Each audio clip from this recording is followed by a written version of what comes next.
Terima kasih Ketua. Mohon izin para hakim yang mulia saya mendahului. Saya mencoba untuk meletakkan dulu pada kerangka garis besarnya kenapa kita memanggil untuk didengar keterangannya dua Menko dan dua Menteri. Jadi begini, ada dalil dari pemohon.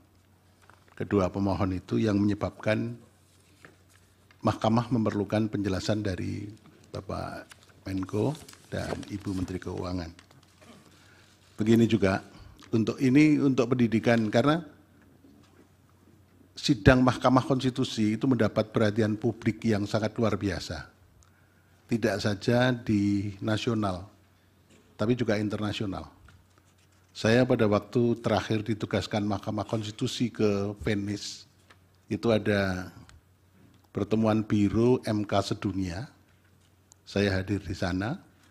Para ketua asosiasi MK yang hadir di situ dari seluruh dunia, benua-benua itu mewakili benua-benua, menanyakan kepada saya mengenai Pilpres dan Pileg di Indonesia.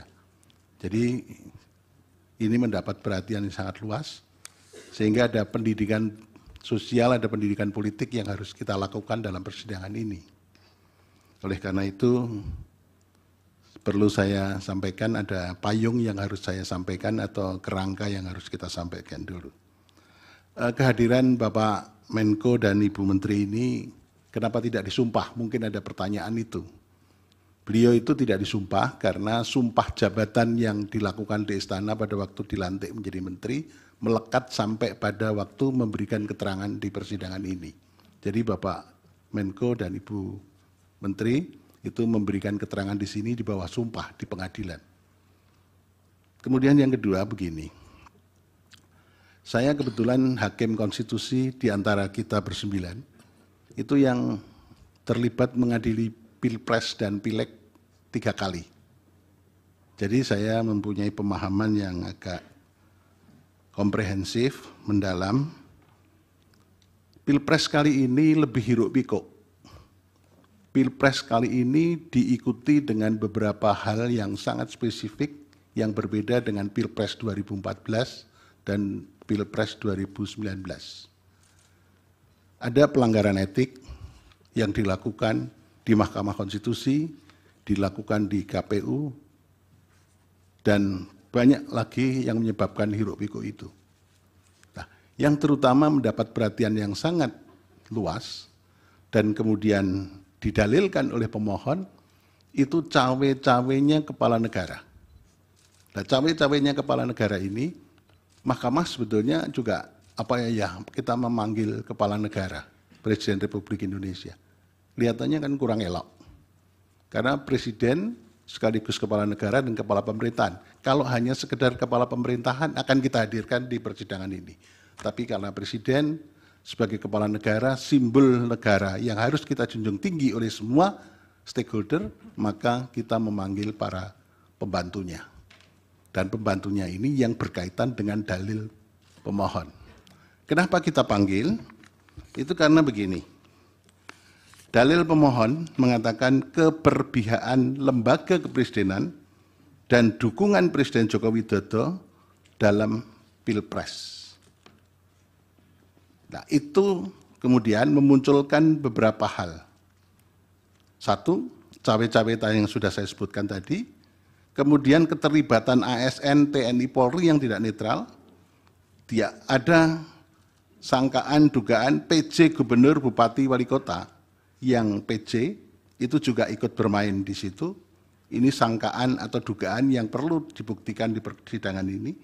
Kemudian ada peran serta lurah kepala desa juga yang ikut cawe-cawe, ikut menggalang massa, dan kemudian bansos yang dianggap mempunyai korelasi dengan elektoral.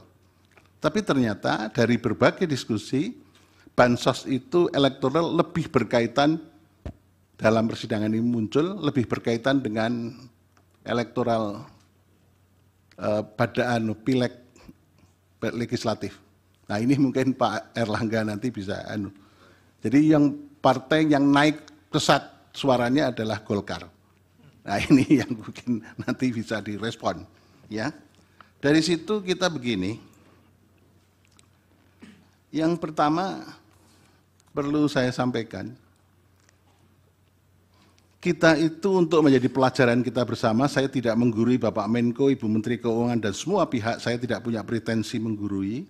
Saya akan mengatakan begini, teori yang saya kembangkan, negara Indonesia itu adalah negara yang religious welfare state. Sementara orang Indonesia baru mengatakan Indonesia negara welfare state. Tapi kalau saya mengatakan Indonesia adalah negara religious welfare state.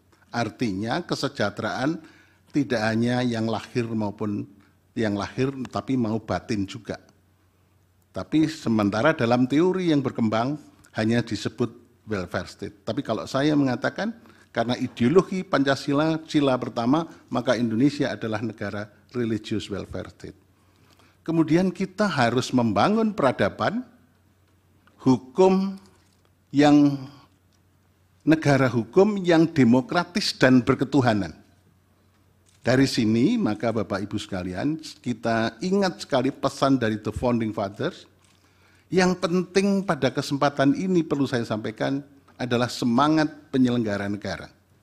Semangat penyelenggara dan semua stakeholder harus mempunyai etiket yang baik dalam mengelola negara. Etiket baik itu berdasarkan etik, moral, hukum, dan nilai-nilai sosial budaya yang berkembang di Indonesia. Itu semua diorientasikan pada kepentingan kesejahteraan rakyat. Ini yang harus menjadi pedoman kita. Oleh karena itu Bapak Ibu sekalian, para Bapak Menko, di kita dalam berhukum tidak sekedar rule of law, tapi rule of ethic. Nah, dalam kesempatan ini maka ada beberapa hal yang praksis yang perlu saya pertanyakan kepada Bapak Menko dan Ibu Menteri Keuangan. Yang pertama, dalil-dalil permohonan itu menyangkut yang saya sebutkan bansos tadi. Untuk yang lain-lain sudah kita bahas, tapi ini perlu kita bahas mengenai bansos. Yang pertama, kita mengenal lembaga. Ada Menteri Sosial, kemudian ada kaitannya dengan Kepala Badan Pangan Nasional, kemudian ada Kepala Bulog. Pada saat-saat kritis, saya baca di mass media, Kepala Bulog Budi Waseso diganti, ada faktor apa ini yang melatar belakangi? Saya mau tanya. Jadi di situ, Kepala Badan Pangan Nasional Pak Arief Prasetyo Adi, kemudian ada pergantian Kepala Bulog, dan kaitannya dengan Kementerian Sosial. Itu apa yang ada di balik itu? Kita pengen mengerti karena ini termasuk bisa disebut juga dengan masalah yang tadi cawe-cawe. Kemudian di Menteri Ibu Menteri Sosial. Presiden pada waktu bagi-bagi bantuan sosial di depan istana. Presiden pada waktu keliling kemarin dipertanyakan oleh teman-teman dari pemohon 2. Presiden keliling ke berbagai daerah, melakukan kunjungan-kunjungan daerah pas kebetulan itu di waktu kampanye. Sehingga menimbulkan sakwa sangka dan saling curiga, saling fitnah di antara kita anak bangsa. Nah itu menggunakan bansos apa, di mana, dari mana itu. Kemudian yang ketiga, saya membaca keterangannya Bapak Menko PMK. Di sini ada kata-kata begini, pelaksanaan tugas PMK dimaksudkan untuk memberikan dukungan pelaksanaan inisiatif dan pengendalian kebijakan berdasarkan agenda pembangunan nasional dan penugasan Presiden. Apa sih yang dimaksud dengan penugasan Presiden? Apakah penugasan-penugasan tertentu karena Presiden juga cawe-cawe itu? Karena kalau saya membaca sebetulnya agenda pembangunan nasional itu sudah termasuk Presiden itu akan menugaskan apa ya ada di situ. Tapi kok ada frasa yang khusus penugasan Presiden. Lah apakah di lain-lain tempat, apakah di Bapak Menko Ekonomi, Bu Menteri Keuangan atau Menteri Sosial, ada agenda pembangunan nasional dan penugasan Presiden? Ini kan seolah-olah ada frasa khusus. Presiden punya misi tertentu, visi tertentu, untuk melaksanakan apa ini biasanya dilakukan. Itu.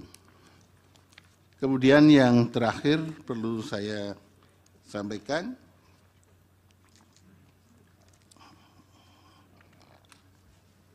iya, ini catatan saya belum ketemu, nanti saya mungkin bisa sampaikan. Terima kasih. Terima kasih, kembalikan Pak Ketua. Mohon maaf Bapak Menko dan Bu Menteri Keuangan. Baik, mungkin dikumpul dulu ya Bapak-bapak dan Ibu. Dilanjut Yang Mulia Prof. Eni, dipersilakan. Baik, terima kasih kepada Pak Ketua. Terima kasih juga kepada Bapak-bapak Menko dan Ibu-Ibu Menteri, karena ada 2 Bapak Menko dan 2 Ibu Menteri. Begini, saya kira ketika ada permohonan terkait dengan PHPU Pilpres ini, memang salah satu isu yang menonjol dalam dalil tersebut adalah soal bantuan sosial atau bansos. Berkenaan dengan hal ini saya memang mencoba mencari tahu. Ternyata peraturan-peraturan terkait dengan hal itu memang luar biasa ya Pak Menko ya. Artinya saya mencoba melihat dia ada pertama di Undang-Undang APBN, Undang-Undang Kesejahteraan Sosial, Undang-Undang Pekerja Sosial, SJKN, dan berbagai macam peraturan-peraturan teknisnya di situ.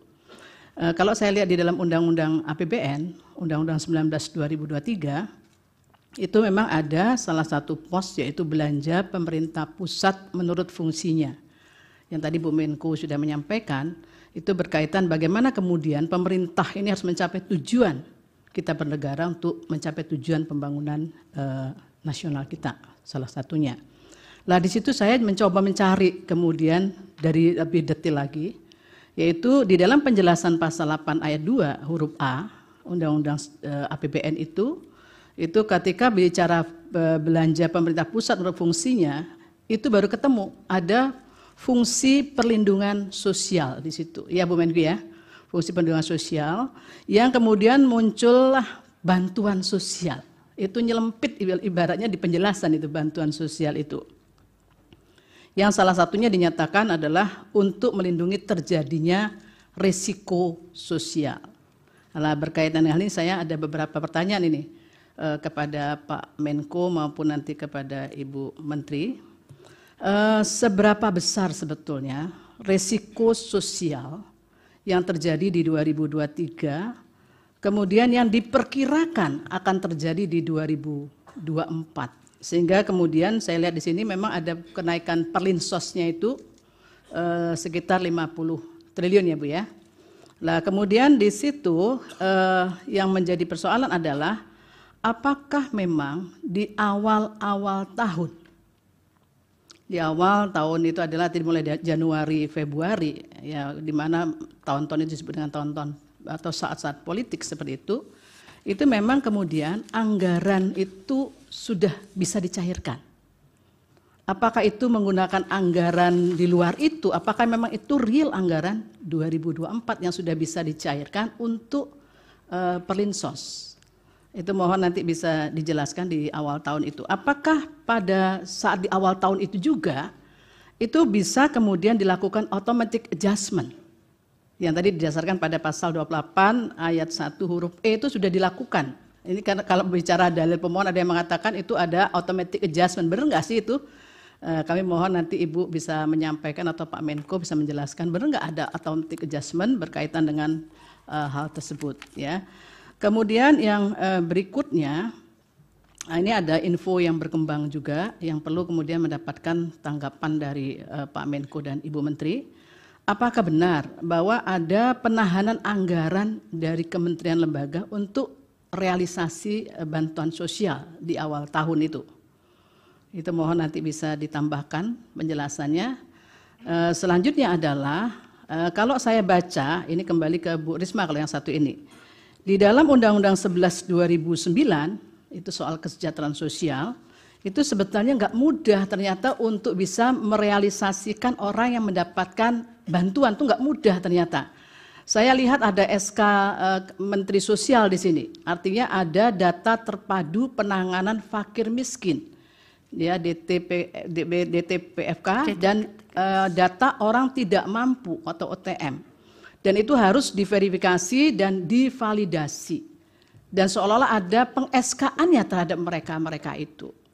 Nah, pertanyaan saya adalah terkait dengan yang didalilkan pemohon, ya. Itu menyampaikan bahwa begitu banyak bansos yang digelontorkan itu, apakah mereka itu termasuk yang dalam data DTPFK atau data OTM di situ, atau memang sebetulnya Pak Menko ada data yang lain yang kemudian itu bisa tervalidasi siapa yang menerima terkait dengan hal ini. Nah, ini mohon nanti dapat ditambahkan. Kemudian berkenaan tadi ada beberapa bansos juga, karena begitu banyak undang-undang itu, ya bisa jadi begitu banyak juga bansos yang keluar dengan menggunakan terminologi perlinsos itu. Nah, itu apakah itu juga di bawah koordinasinya Ibu Mensos seperti itu, ya? Itu saya mohon ada tambahan soal itu, termasuk juga soal skema perlindungan sosial, ya, dan bantuan sosial bagi pekerja sosial. Di situ juga ada bansos sebetulnya. Ya, jadi ada banyak pos bansos, salah satunya di Undang-Undang 14 2019 tentang pekerja sosial. Itu bagaimana kemudian skema bansos yang ada di situ, apakah ini juga merupakan wilayah yang berada di kewenangannya Ibu Mensos, ya. Berikutnya saya khusus kepada Pak Menko Perekonomian, Pak Erlangga. Nah, ini kalau kemudian dilihat dari data termasuk hal yang didalilkan di sini, ya, bahwa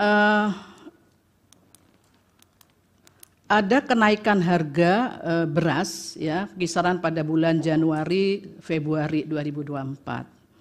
Ya, sehingga muncul kemudian ada yang menyampaikan, ini benar atau tidaknya mohon nanti diklarifikasi. Ini karena ada penggunaan cadangan beras pemerintah atau CBP untuk bansos sehingga menyebabkan stok beras nasional itu menjadi berkurang. Apakah memang ada isu seperti itu? Itu mohon dapat nanti diberikan penjelasan. Dan saya menegaskan kembali tadi yang disampaikan oleh Ketua, bagaimana sebetulnya pola koordinasinya melihat berbagai macam undang-undang termasuk peraturan teknisnya itu yang begitu banyak dan begitu rupa, itu bisa terkoordinasi sehingga sasarannya menjadi tepat gitu loh, sesuai dengan tujuan dari pasal 34 untuk penanganan fakir miskin dan anak terlantar. Saya mohon itu saja penjelasan dari Pak Menko maupun Ibu-Ibu Menteri. Terima kasih. Yang mulia Pak Arsul, silakan. Terima kasih Yang mulia Pak Ketua. Terima kasih kepada Pak Menko PMK, Pak Menko Perekonomian, Ibu Menteri Keuangan dan Ibu Menteri Sosial atas paparannya tadi. Saya ingin melakukan beberapa pendalaman untuk keperluan yang tadi telah disampaikan oleh Yang Mulia Prof. Arief Hidayat, karena memang Mahkamah harus menjawab apa yang didalilkan oleh para pemohon PHPU nomor 1 dari paslon 01 dan pemohon PHPU nomor 2 dari paslon 03. Karena itu ada sejumlah hal yang memang perlu didalami untuk menjadi pengayaan bagi Mahkamah di dalam nanti menyiapkan pertimbangan hukum yang akan menjadi dasar dari putusan Mahkamah. Yang pertama saya mohon perkenan pada Pak Menko, Pak Muhadjir. Ini saya agak grogi ini kalau ngadepi Pak Muhadjir ini, karena tenang menghanyutkan. saya ingin memulai dari kerangka hukum tentang bansos ini. Dari kerangka peraturan teknis. Ada peraturan Menteri Keuangan nomor 254 tahun 2015 tentang belanja bantuan sosial pada kementerian negara dan lembaga yang kemudian diubah dengan PMK nomor 228 tahun 2016. Ya. Ada juga peraturan Presiden yang tadi juga disinggung oleh Ibu Menteri Sosial, Perpres nomor 63 tahun 2017 tentang penyaluran bantuan sosial non-tunai. Nah, dari kedua peraturan ini yang tadi juga telah Pak Menko PMK, Pak Menko Perekonomian, dan Ibu Menkyu dan Bu Mensos paparkan tadi, bahwa bansos ini merupakan program, ya, TUSI juga, tugas dan fungsi lintas kementerian dan lembaga. Nah, saya mohon penjelasan mungkin dari Pak Menko PMK atau Pak Menko Perekonomian, ya, itu agar kementerian dan lembaga mana saja yang melaksanakan program atau TUSI, tugas fungsi dari baik Perlinsos atau utamanya adalah bansos. Itu. Karena ini agar jelas. Karena kan selama ini kan terkesan bahwa seolah-olah yang memanfaatkan Perlinsos atau bansos ini adalah menteri-menteri yang partainya terasosiasi dengan paslon 02. Padahal sekilas saya lihat Perlinsos atau bansos ini kan ya juga ada di kementerian yang menteri-menterinya itu juga terasosiasi dengan paslon-paslon yang lain, baik paslon 01 maupun paslon 03. Jadi ini biar clear itu. Termasuk yang tadi disinggung oleh Bu Menteri Keuangan, ada juga program perlindungan sosial yang berupa BLT dana desa yang anggarannya diambil dari bagian TKD, ya, transfer ke daerah. Nah itu. Yang kedua untuk Pak Muhadjir, saya membaca di Perpres nomor 63 tahun 2017 di pasal 14 itu dibentuk tim pengendali pelaksana penyaluran bansos yang anggotanya begitu banyak menteri, ya, begitu banyak menteri. Saya tidak tahu apakah menteri-menteri ini itu juga yang kementerian dan lembaganya, tidak hanya menteri dan lembaganya ini mendapatkan program atau memiliki TUSI bansos itu tadi. Ya, mohon penjelasan tentang pengendalian yang telah dilakukan. Nah, yang berikutnya ini mungkin pertanyaan untuk Bu Menteri Keuangan, karena beliau yang paling sibuk kalau sudah soal APBN, saya kira. Ya, saya ingin membandingkan Bu Menkyu, ya, antara Undang-Undang Nomor 19 Tahun 2023 tentang APBN tahun anggaran 2024 dan Undang-Undang Nomor 28 Tahun 2002 tentang APBN tahun anggaran 2023. Ini ada pertanyaan, ya, yang dalam sidang-sidang kemarin itu juga muncul. Mengapa setelah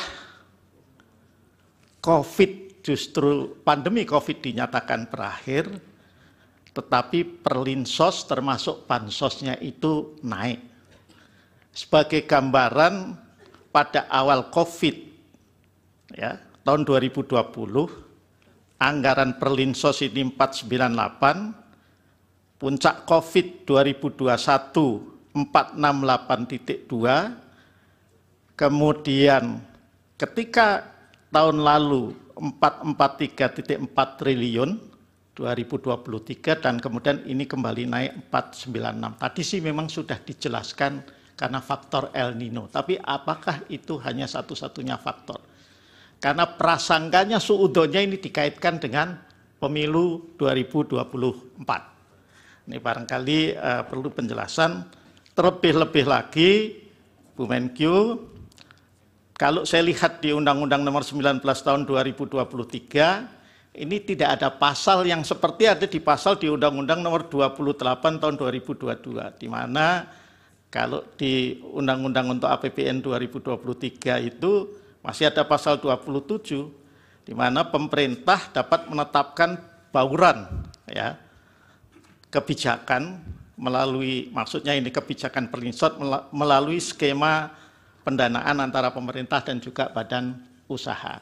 Ini saya kira perlu diklarifikasi agar kita bisa dudukkan secara lebih proporsional ya terkait dengan, di samping yang tadi tentu sudah dijelaskan oleh Bapak Ibu Menteri, itu hal-hal yang didalilkan oleh para pemohon.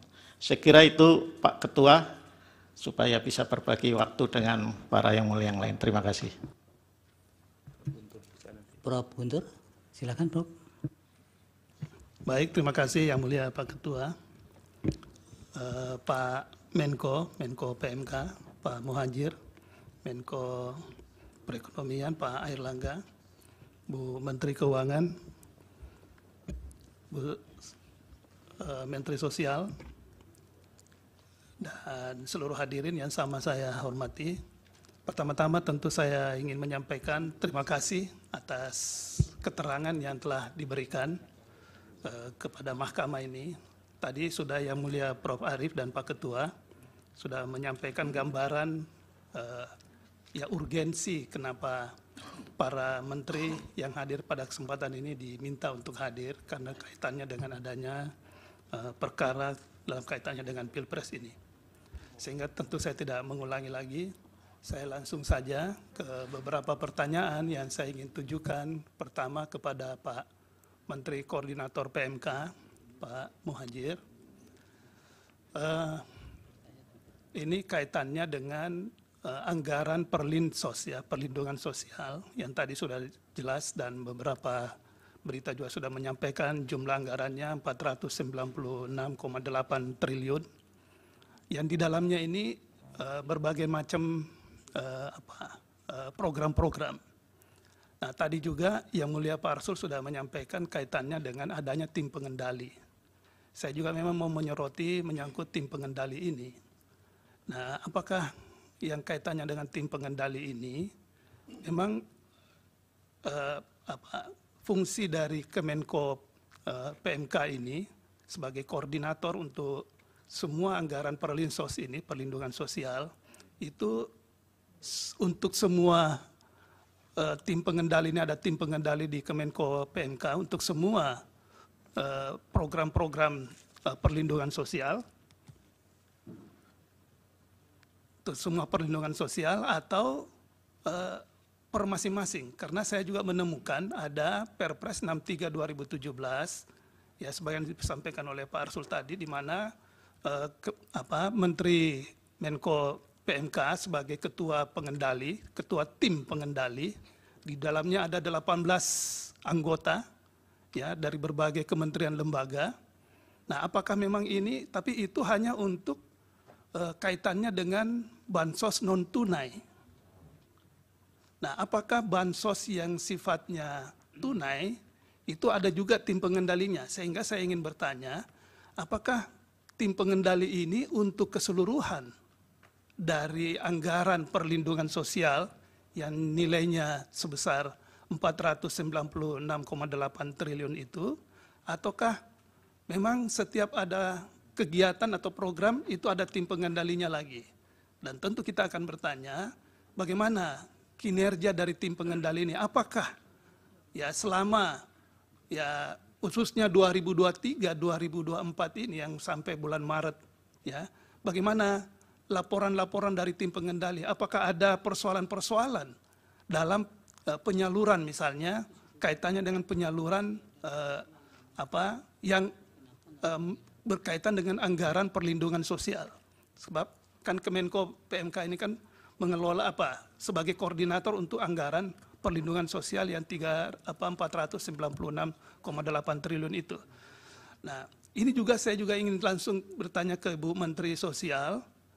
Nah, apakah juga di Kementerian Sosial juga itu ada tim pengendali juga untuk bansos, bantuan sosial yang menjadi penanggung jawab PA penanggung jawab anggaran di Kementerian Sosial, Ibu Menteri Sosial.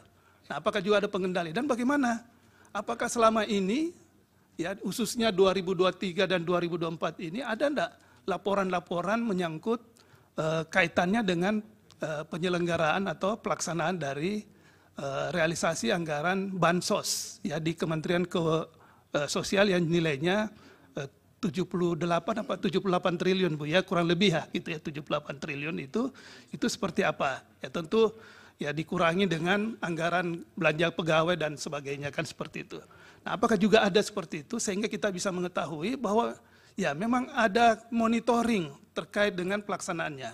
Terlebih lagi Bu Menteri Sosial, saya melihat kalau tadi Ibu Menteri kan sudah menjelaskan di paparannya, coba bisa izin paparan yang terakhir sebelum terima kasih, slide terakhir ya, sebelum terima kasih, slide-nya coba bisa enggak ditunjukkan itu supaya kita bisa ini, tapi kelihatannya susah untuk dimunculkan ya.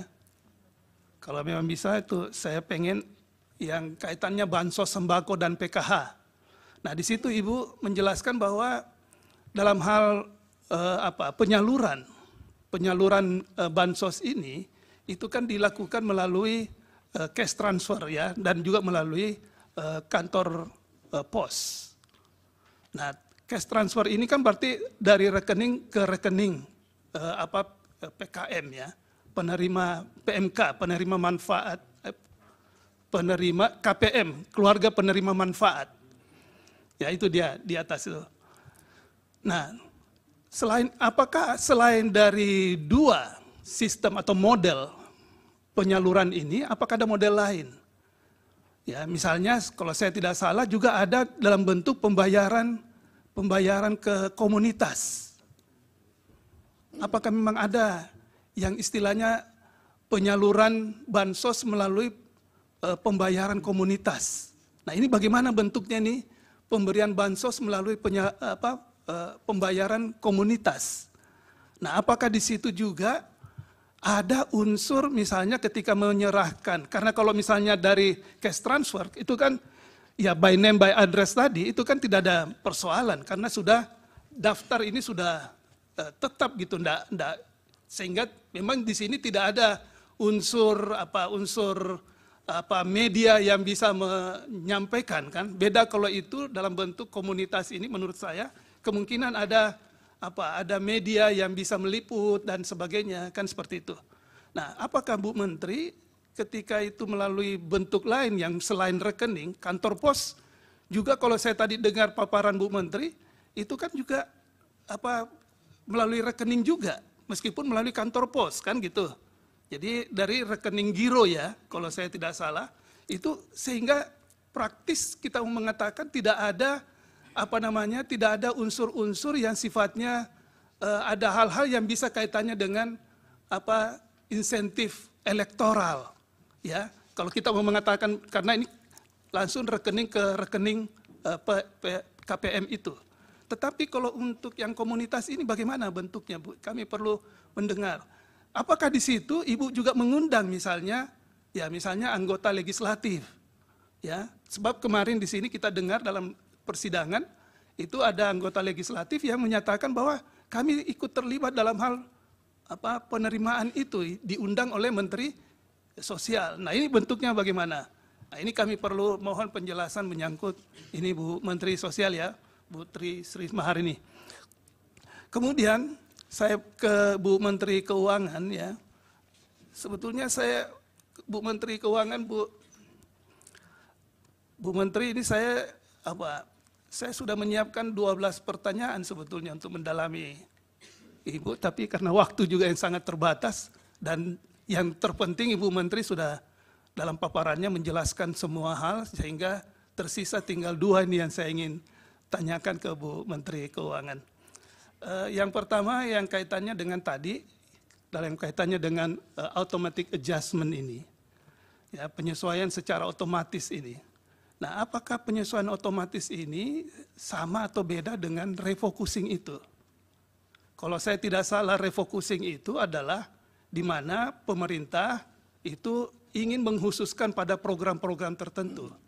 sehingga kepada KL diminta untuk dilakukan penghematan ya dalam bentuk dilakukan refocusing itu. Kemudian nanti ya, selanjutnya dari refocusing itu akan ada yang namanya penyesuaian anggaran dalam bentuk automatic adjustment yang dilakukan oleh Kementerian Keuangan.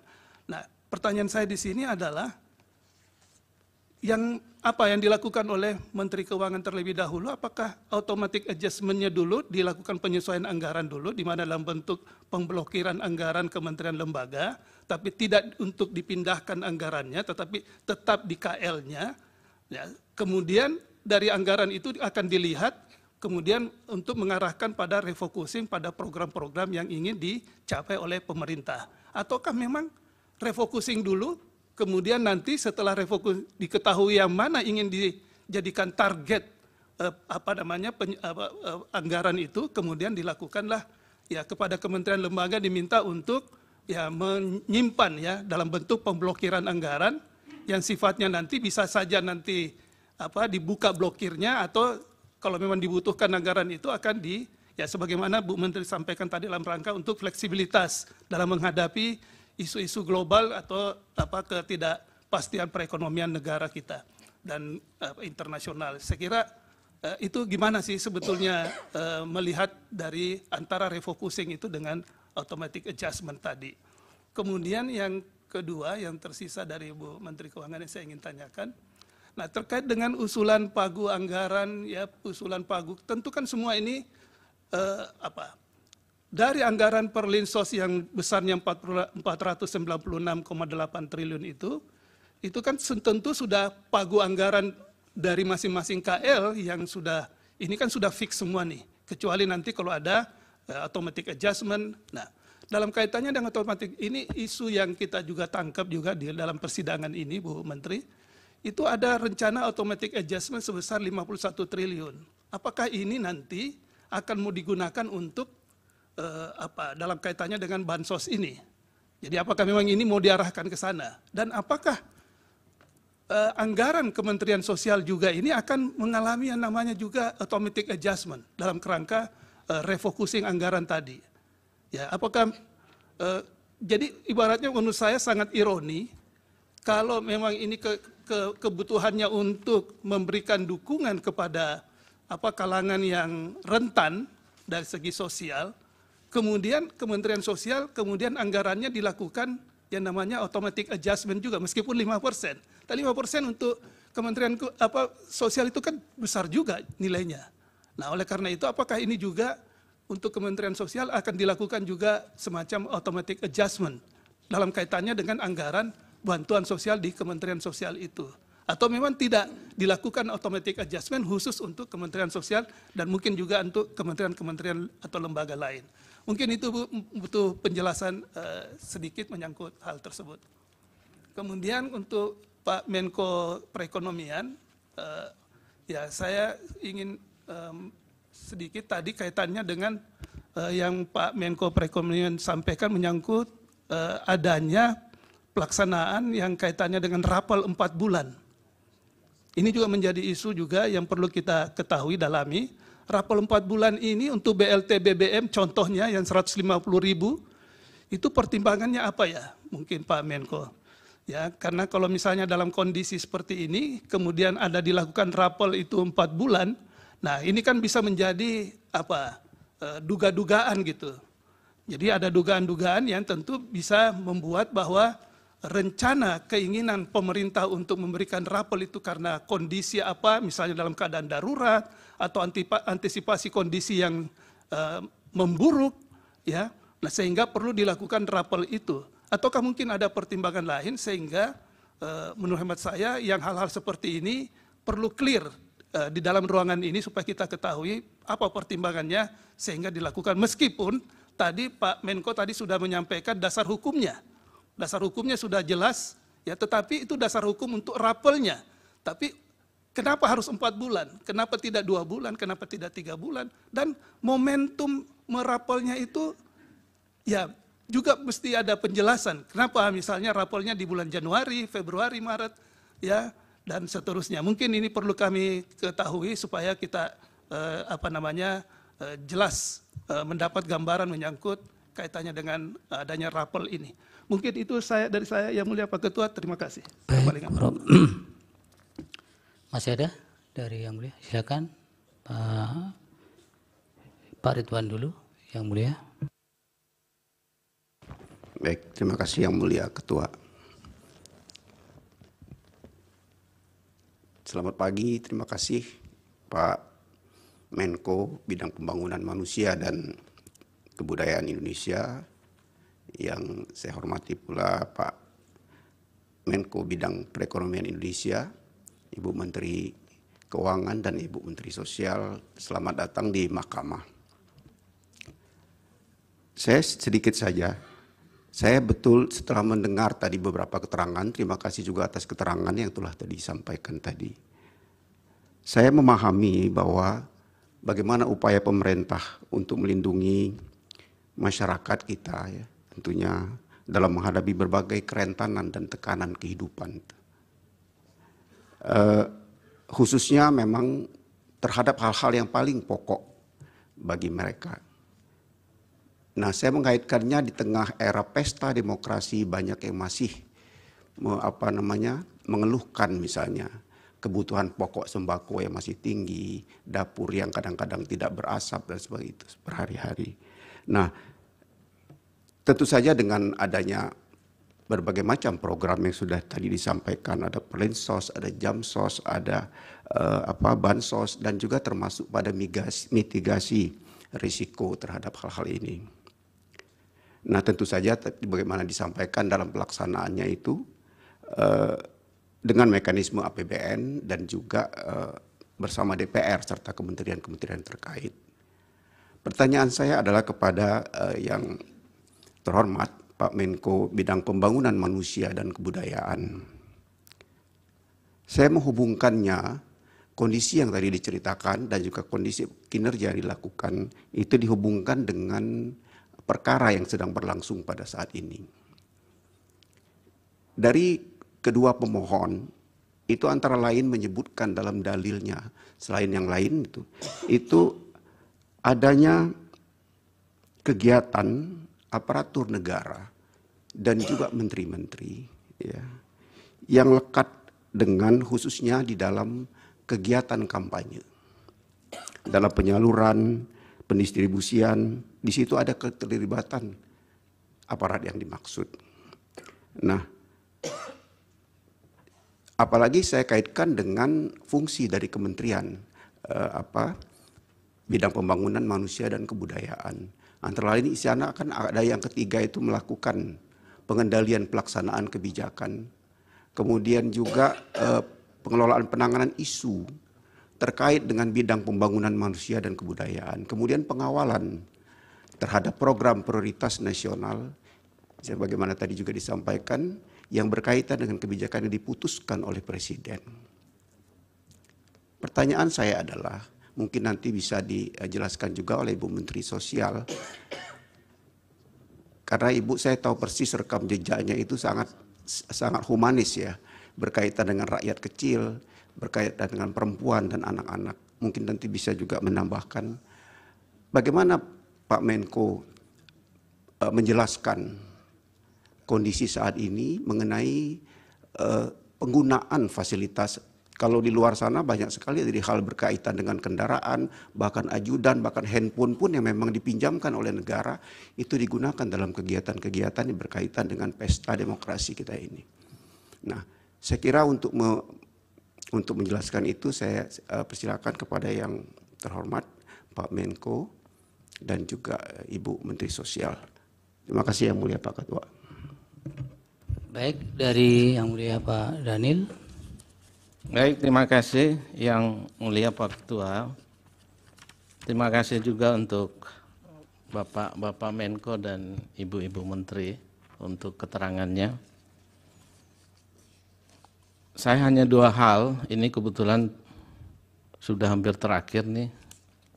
Biasa dalam hukum Islam dikenal istilah asobah, jadi mungkin pertanyaan sisanya nih. Yang pertama, saya akan mengeksplor aspek kebijakan, dan yang kedua aspek implementasinya. Tentu semua ini dalam kaitan dengan permohonan baik pemohon 1 maupun pemohon 2. Nah, yang pertama terkait aspek kebijakan, tadi dalam keterangan Ibu Menteri Keuangan, ini saya kira bagus sekali ya, dimulai dengan mengatakan bahwa forum di Mahkamah Konstitusi yang mulia ini kami percaya menjadi salah satu cara merawat nalar publik dan seterusnya ya. Kemudian Ibu Menteri juga menguraikan banyak hal terkait dengan tahapan dalam pembahasan hingga persetujuan pembahasan APBN 2024. Kalau dalam keterangan ini persetujuan pada rapat paripurna DPR itu pada tanggal 21 September 2023. Kemudian tahapan penetapan Undang-Undang APBN dijadwalkan paling lambat akhir Oktober dan seterusnya. Yang Undang-Undang APBN 2024 telah selesai ditetapkan pada tanggal 16 Oktober 2023. Nah, kemudian ada kaitan dengan Perpres. Mungkin Ibu Sri Mulyani bisa memberikan keterangan nanti, apakah Undang-Undang APBN ini kemudian ditindaklanjuti dengan Perpres, itu hanya satu Perpres atau ada Perpres yang lain? Ini nanti saya coba kaitkan dengan dalil-dalil pemohon dan juga fakta-fakta persidangan. Ini penting. Kemudian keterangan Ibu Menteri juga ada yang terkait dengan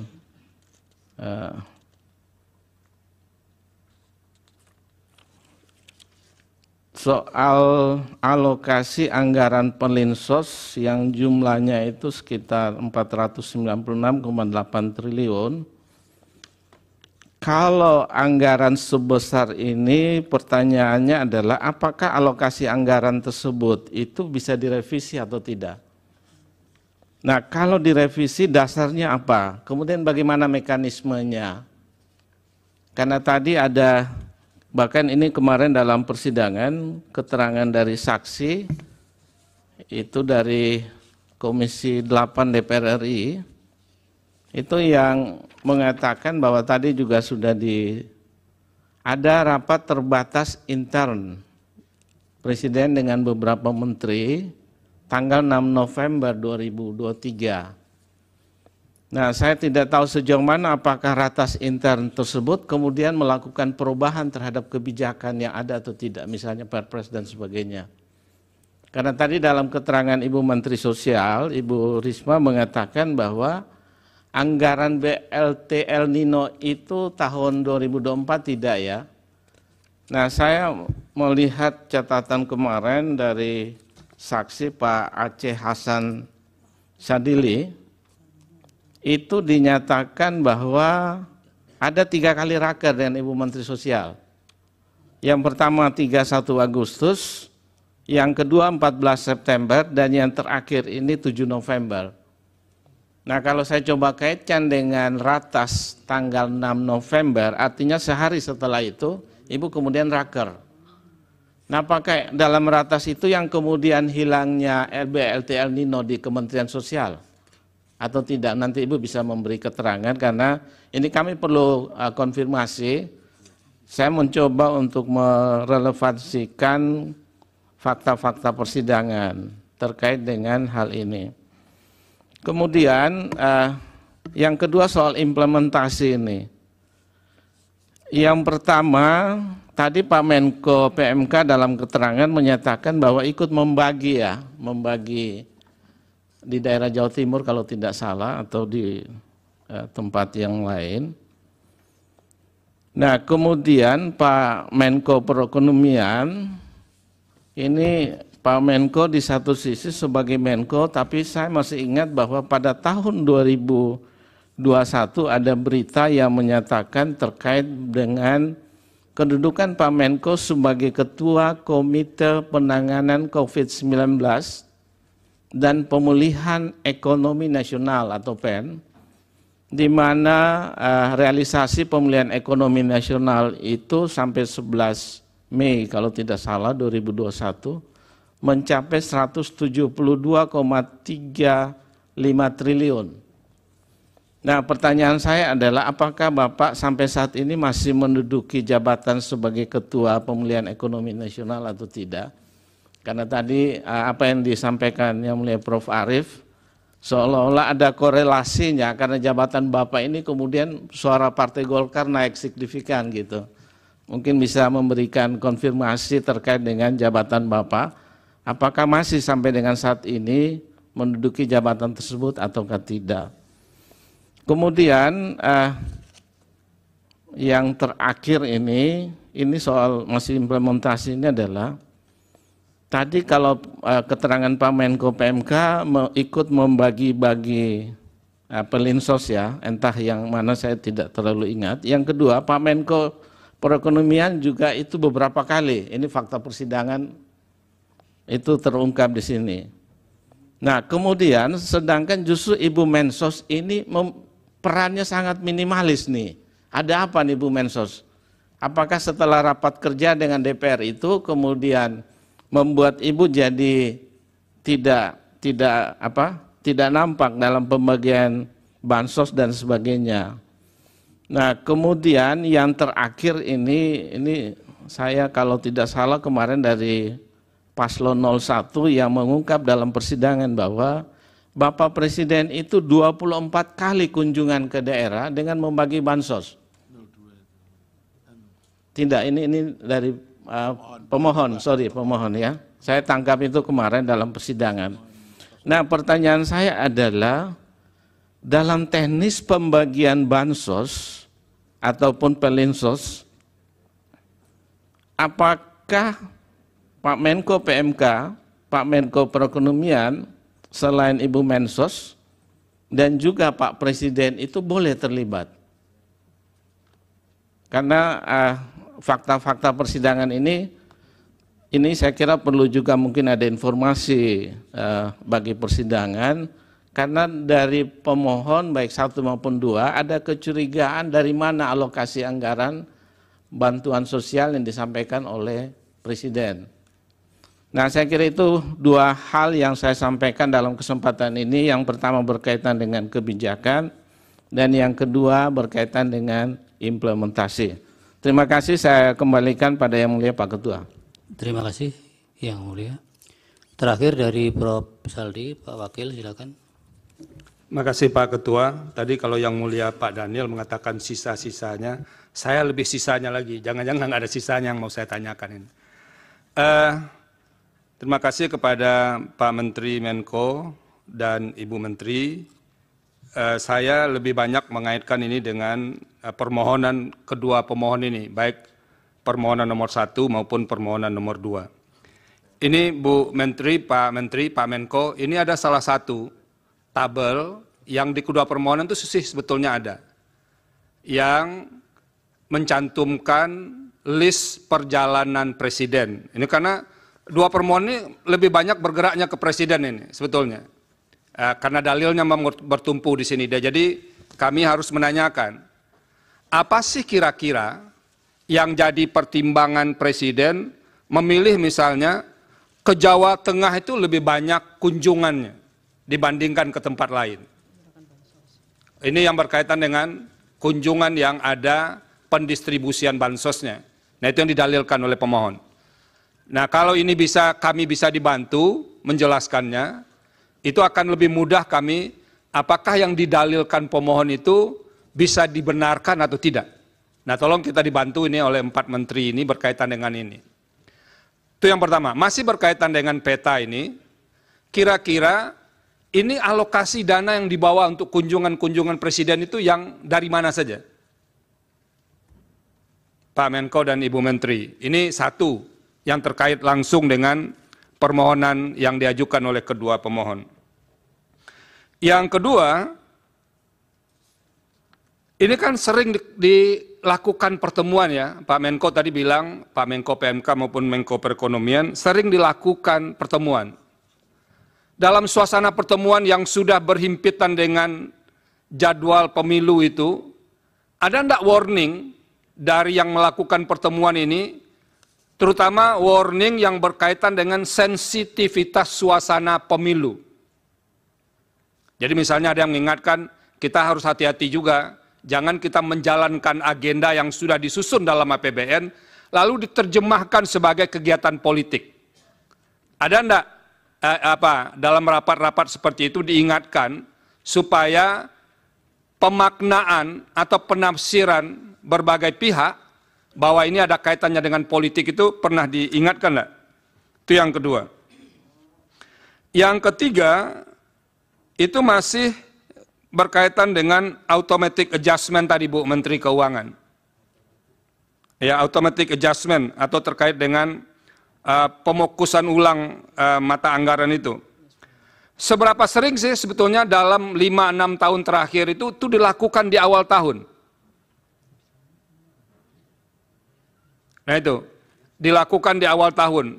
Biasanya kan kalau mau ada pengetatan di berbagai kementerian lembaga itu kan setelah tahun berjalan begitu. Nah ini dilakukan di awal tahun. Pernah nggak ada pengalaman-pengalaman sebelumnya yang di awal tahun itu sudah dilakukan? Dan itu yang dikemukakan oleh kedua pemohon, yang dana 50 triliun lebih itu yang katanya jangan-jangan dana itu yang dimanfaatkan untuk menghadapi pemilu ini. Nah itu kedua pemohon clear menyampaikan seperti ini. Tolong kami dibantu untuk menjelaskan soal-soal yang begini. Yang keempat atau yang ketiga, Bu Menteri, ini Bu Menteri Sosial ini kalau dilihat postur anggaran perlindungan sosial 2024 itu kan ada belanja lain-lain yang jumlahnya ini kami gunakan kemarin dari, ini dari Pak Menko, ini ada 42,3 triliun. Jadi, lalu diterangkan di bawah yang lain-lain itu ada, misalnya termasuk BLT mitigasi risiko pangan sebesar 11,3 triliun. Ini bagaimana menjelaskan korelasi angka 11,3 triliun itu dengan mitigasi BLT El Nino itu yang jumlahnya 7,5 triliun. Ini berhimpitan atau tidak ini Pak Menteri dan Bu Menteri yang disampaikan di data ini? Nah ini yang tidak kalah pentingnya juga Pak Menteri dan Bu Menteri, karena bulan November itu akan diagendakan pemilihan kepala daerah serentak seluruh Indonesia. Karena nanti muaranya akan datang juga ke Mahkamah Konstitusi, terutama yang mendalilkan ini kepala daerah, apalagi yang masih aktif sekarang, itu menggunakan dana seperti yang didalilkan mirip-mirip seperti hari ini. Kira-kira mitigasi apa yang akan dilakukan oleh pemerintah pusat agar nanti problem yang diceritakan oleh kedua pemohon itu tidak berulang kembali diceritakan di mahkamah ketika ada sengketa pilkada nantinya. Nah karena kita tahu pasti di daerah punya dana-dana yang bisa dialokasikan seperti yang diceritakan oleh Bapak-Bapak dan Ibu Menteri di awal tadi. Nah itu kira-kira yang perlu dikemukakan, dan mudah-mudahan Pak Menteri dan Bu Menteri itu bisa menjelaskan beberapa poin dalam bonggol besar, jadi dalam lingkup besar terkait dengan bansos yang didalilkan oleh kedua pemohon ini. Terima kasih Pak Ketua. Baik, itu Bapak-Bapak dan Ibu-Ibu Menteri. Satu tambahan dari saya, ada data begini. Di tanggal 22 November 2023, ada permintaan dari dari Kepala Badan Pangan Nasional kepada Direktur Utama Perum Bulog untuk memberikan bantuan pangan beras kepada 22.004.077 kepada keluarga penerima manfaat PKM tadi. Ini yang tembusannya surat itu ditujukan kepada Bapak-Bapak semua. Menteri Koordinator Perekonomian, Bidang Pembangunan Manusia dan Kebudayaan juga, dan Menteri Keuangan serta Menteri Sosial. Nah, pertanyaan saya, apakah ini yang dimaksud bagian dari antisipasi El Nino tadi, ataukah ini model lain lagi ini? Nah, kemudian kalau ini benar, sejauh mana ini sudah direalisasikan dan siapa pihak yang kemudian melakukan pencairan itu? Karena ini di sini juga di surat ini dijelaskan bahwa untuk jangka waktu 6 bulan terhitung sejak Januari 2024. Sejauh mana realisasinya, kemudian siapa kemudian sebagai eksekutornya ketika bagian-bagian yang dimohonkan itu kemudian dilaksanakan. Mohon nanti bisa direspon, dan kemudian untuk semuanya mungkin apakah ini waktunya sudah menjelang mau sholat Jumat, apakah kita skorsing dulu? Ya, kami sepakat untuk men-skorsing sidang ini sehingga nanti habis sholat Jumat baru para bapak-bapak dan ibu-ibu bisa merespon ini, dan mudah-mudahan juga bisa ada waktu untuk mempersiapkan jawaban-jawabannya. Itu, jadi untuk mempersiapkan respon atau jawaban dari bapak-bapak dan ibu-ibu menteri, dan kemudian bagi yang melaksanakan sholat Jumat juga bisa melaksanakan sholat Jumat, maka sidang diskorsing hingga pukul 13 waktu Indonesia Barat.